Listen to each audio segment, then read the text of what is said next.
Hello friends, today we will study about probiotics. Details about probiotics. The word probiotic is a compound of a Latin and Greek word. It means favorable of life. It has been used for centuries as a natural components in health promoting foods. It was first discovered by Russian scientist and Nobel laureate Ilya Mechenkov in the beginning of the 20th century suggested that it would be possible to modify the gut flora and to replace harmful microbes by useful microbes. Mechenkov at that time was a professor at the Pasteur Institute in Paris. He introduced in his diet with a bacteria called Bulgarican bacillus and found his health benefited. The term probiotics was introduced in 1953 by Pollack. Probiotics were defined as microbial derived factors that stimulate the growth of other microorganisms. Mechenkov in 1916 described bacteria originating from the gut were more likely to produce the desired effect in gut. And in 1935, certain strains of Lactobacillus acidophilus were found to be very active when implanted in the human digestive tract. Trials were carried out using this organism and encouraging results were obtained, especially in the relief of chronic constipation. During First World War, soldier during First World War, soldiers who did not develop enterocolitis during a severe outbreak of Shigellosis. At that time, a German professor, Alfred Nizzel, in 1917, isolated the strain of E. coli. As the antibiotics were not discovered, so Nizzel used strain cures in acute cases of infectious intestinal diseases.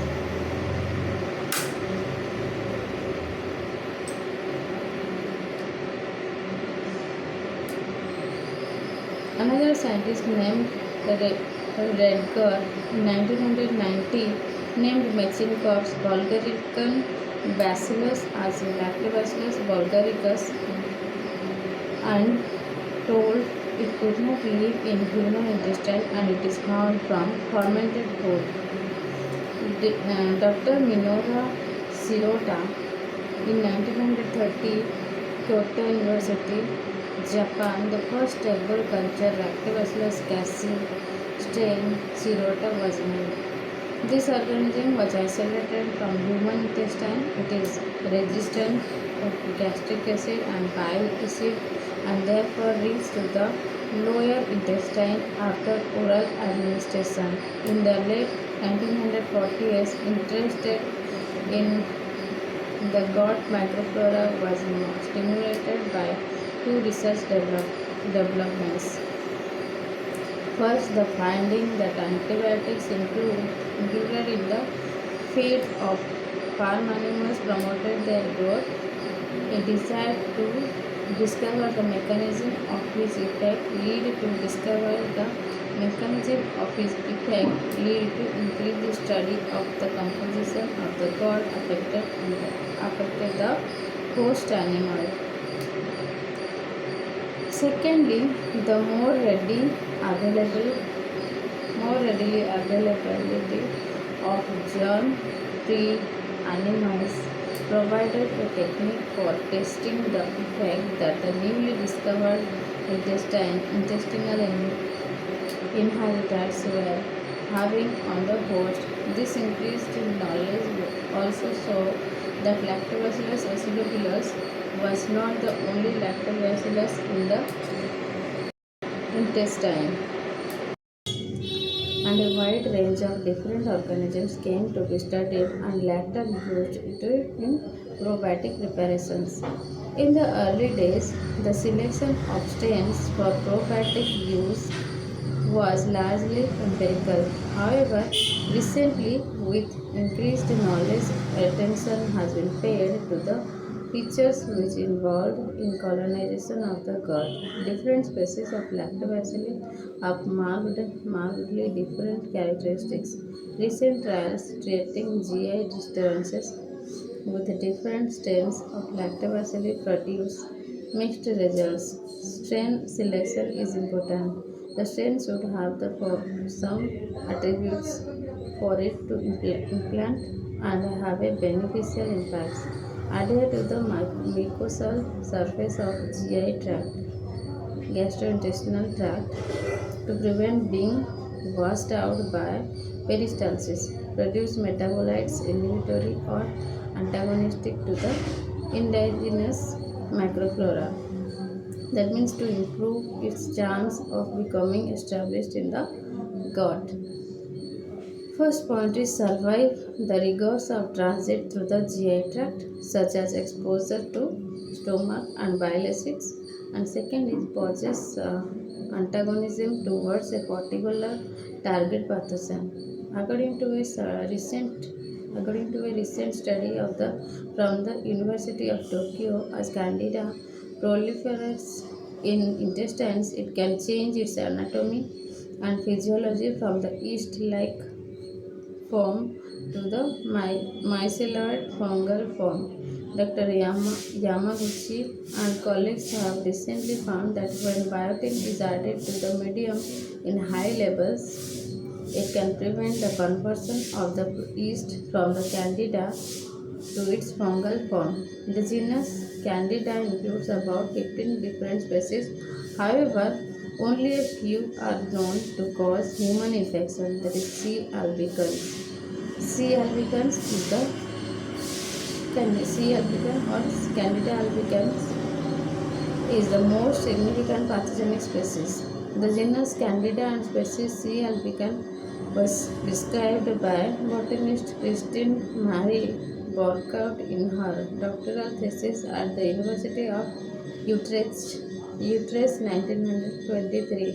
The very word Lactobacillus acidophilus was first given by Muro in 1900 and Hassan and Macto in 1970. It was also known as the Boas ocular bacillus after Isthmus Isidor Boas, a German gastroenterologist, and Bruno Opler, a German physician from Breslau. Lactobacillus bulgaricus is one of the bacteria used for yogurt production. The other is Streptococcus thermophilus, the only Streptococcus bacterium harmless to health. Lactobacillus bulgaricus is named after Bulgaria, the country where it was first identified. The bacterium thrives freely in Bulgaria when added to milk under certain conditions. Lactobacillus bulgaricus and Streptococcus thermophilus cause natural lactic acid fermentation resulting in yogurt production. The bacteria was first described in 1905 by the Bulgarian student Stamen Grigor. It was described in a report presented in the Pasteur Institute of Paris. At that time, Stamen Grigorov was studying medicine in Geneva. Stamen Grigorov examined the microflora of the Bulgarian yogurt and found out that the fermentation was due to one rod-shaped bacteria and one spherical bacterium. Later, the rod-shaped bacterium was called Lactobacillus bulgaricus and spherical bacterium was Streptococcus thermophilus. Due to Lactobacillus bulgaricus, the yogurt is a natural probiotic having a wholesale effect on people's health. The disadvantage of the yogurt is the content of a great quantity of ballast substances neutral to people's health while the wholesome content is very low. One of the first probiotic in the world was worked out by Professor Nikola Alexandrov in 1900 in 80s and 20th century in Bulgarian on L. bulgaricus on the basis namely a yogurt super concentration. The yogurt super concentration is dried yogurt containing only the wholesome part of it without the unnecessary ballast as well as dissolved protein and amino acid in a structure supply to absorption. Thank you.